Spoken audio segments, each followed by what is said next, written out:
यूँ तो भोजपुरी फिल्मों के कहे जाने वाले सबसे बड़े superstar young man superstar Pawan Singh Bhojpuri film industry के एक ऐसे नाम हैं जिनके नाम मात्र से ही फिल्में सुपर डुपर हिट हो जाती है और फर्स्ट डे फर्स्ट शो में ही सिनेमाघरों के बाहर इनकी फिल्मों के लिए लंबी कतारें देखने को मिलती है और सिनेमाघरों पर हाउसफुल का बोर्ड लग जाता है। तो फ्रेंड्स, तो इस खास वीडियो में आप सभी को हम बताने वाले हैं पावर स्टार पवन सिंह की वो 3 फिल्में जो लॉकडाउन के ठीक तुरंत बाद आप सभी के बीच बैक टू बैक रिलीज होने को तैयार है।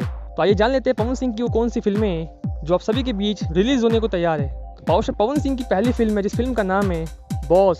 या फ्रेंड्स, अभी हाल ही में बॉस मूवी के सेकंड लुक को जारी कर दिया गया है। तो ये बॉस मूवी का थर्ड और फोर्थ लुक भी आप सभी के बीच बहुत ही जल्द लॉन्च होगा। तो ये खबर आ रही है कि बॉस मूवी का ट्रेलर आप सभी के बीच अब रिलीज होने को तैयार है और लॉकडाउन जैसे खत्म होगा ये पवन सिंह की सबसे चर्चित फिल्म है बॉस को आप सभी के नज़दीकी सिनेमाघरों में जल्द से जल्द रिलीज किया जाएगा।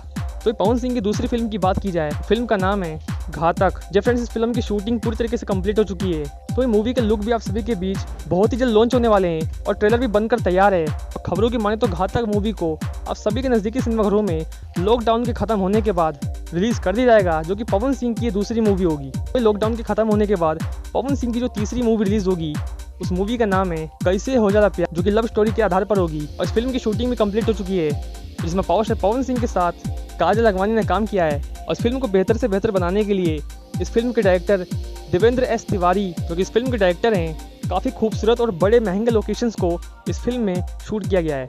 तो फ्रेंड्स, ये थी पवन सिंह की वो 3 फिल्में जो लॉकडाउन के तुरंत बाद बैक टू बैक आप सभी के बीच रिलीज होगी। लेकिन दोस्तों, आप सभी को हम बता दें कि पवन सिंह की एक और मूवी है जिसको लॉकडाउन के कारण सिनेमाघरों से निकाल दिया गया था और तमाम फिल्म इंडस्ट्री इसमें बंद है। फिल्म का नाम है पवन पुत्र। तो लॉकडाउन के तुरंत खत्म होने के बाद इस फिल्म को भी एक बार फिर से रिलीज़ किया जाएगा। तो ये खबरों की माने तो पवन सिंह इस मूवी का बिहार के कई सिनेमाघरों में जाकर प्रमोशन करेंगे। तो ये 3 नहीं बल्कि 4 मूवी है जो कि लॉकडाउन के तुरंत खत्म होने के बाद आप सभी के बीच लगातार रिलीज़ होंगी और चारों फिल्म अपने आप में सुपर डुपर हिट है। तो फ्रेंड्स, इन चारों में से आप सभी को किस फिल्म का बेसब्री से इंतजार है, अपनी राय हमें कमेंट सेक्शन में दीजिएगा। और आप सभी लॉकडाउन का नियम से पालन कीजिए ताकि कोरोना वायरस से हमारे देश दुनिया को मुक्ति मिल जाए और एक बार फिर से हम सभी सामान्य जीवन जिए। और इस तरह के इंटरेस्टिंग वीडियोस को पाने के लिए हमारे चैनल को सब्सक्राइब कर लीजिए। मिलते हैं अगले वीडियो में। धन्यवाद।